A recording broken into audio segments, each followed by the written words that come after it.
বাংলাদেশ আওয়ামী লীগের সভাপতি বঙ্গবন্ধু কন্যা জননেত্রী শেখ হাসিনা আজ আমাদের সঙ্গে আছেন। ঢাকার ধানমন্ডির ৩২ নম্বরের বাড়িটি দ্বিতীয়বারের মতো আক্রান্ত হলো। বিসমিল্লাহির রহমানির রহিম। ৭ই জুলাই থেকে আন্দোলন শুরু হলো।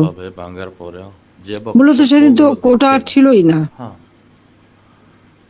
এরপর জ্বালাও পোড়াও শুরু হয়ে গেল এবং এই ইনুস সাহেবের যে সমন্বয়কারীরা তাই তো বলছে মেট্রো রেলে আগুন আর পুলিশকে হত্যা না করলে নাকি বিপ্লব সফল হতো না। বিএনপির এক নেতাও সেই কথা বলে দিল যে পুলিশকে মেরে তাদের ঠান্ডা করে দেওয়া হয়েছিল বলেই তাদের আন্দোলন সফল হয়েছে।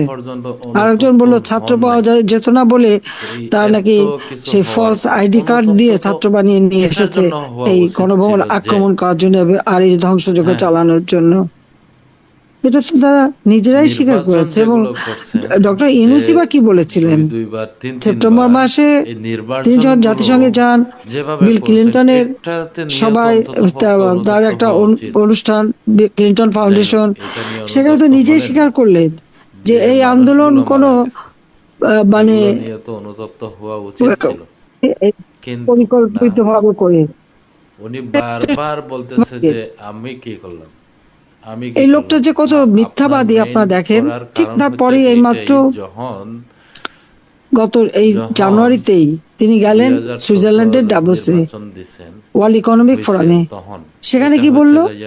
বলে আমি তো কিছুই জানতাম না, এরকম যে ঘটনা হবে কিছুই জানতাম না। আমাকে সবাই এনে ক্ষমতায় বসালো, ছাত্ররা এনে ক্ষমতায় বসালো। আগে বললো তার মানে সূক্ষ্ম পরিকল্পনা নিয়ে তিনি আন্দোলন করলেন, শেখ হাসিনাকে ক্ষমতা থেকে হটালেন, আর তারপরে এই কথা বললেন। কিন্তু সাথে সাথে কি করলো? আজকে যে মায়ের কোল খালি হলো, যে কত মানুষ মারা গেল তার এই ক্ষমতার লোভে। ছাত্রদের যে হত্যাটা কে করেছে? আমি তো কোনো হত্যা করিনি, বরং ৬ জন যখন মারা গেল আমি জুডিশিয়াল ইনকোয়ারি কমিটি করে দিয়েছিলাম, বিচার বিভাগীয় তদন্ত কমিটি করে দিয়েছিলাম যে এই হত্যাকাণ্ড কেন ঘটছে। পুলিশের কাছে মেটাল বুলেট ছিল না, ছিল রাবার বুলেট। তাহলে একটার পর একটা মানুষ মারা গেল কেন? কোথা থেকে এই মানে 7.62 বুলেট আসলো? কারা গুলি করলো?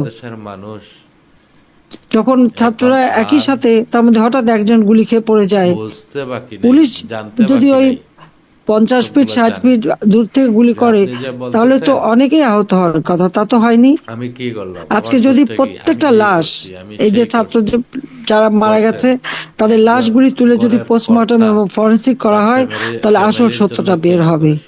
এবং এরা যে অপরাধী, এটা যে পরিকল্পিতভাবে হত্যা করা হয়েছে এবং যার জন্য এই ইউনূস তার এই সমন্বয়কারীরা এরাই যে দায়ী, এরাই যে পরিকল্পিতভাবে হত্যা করেছে, তার প্রমাণ এটাই যে 15 জুলাই থেকে যতগুলি হত্যাকাণ্ড, অগ্নিসংযোগ যা যা হয়েছে সেগুলিকে দায় মুক্তি দেওয়া হয়েছে। দায় মুক্তি কাকে দেওয়া হয়?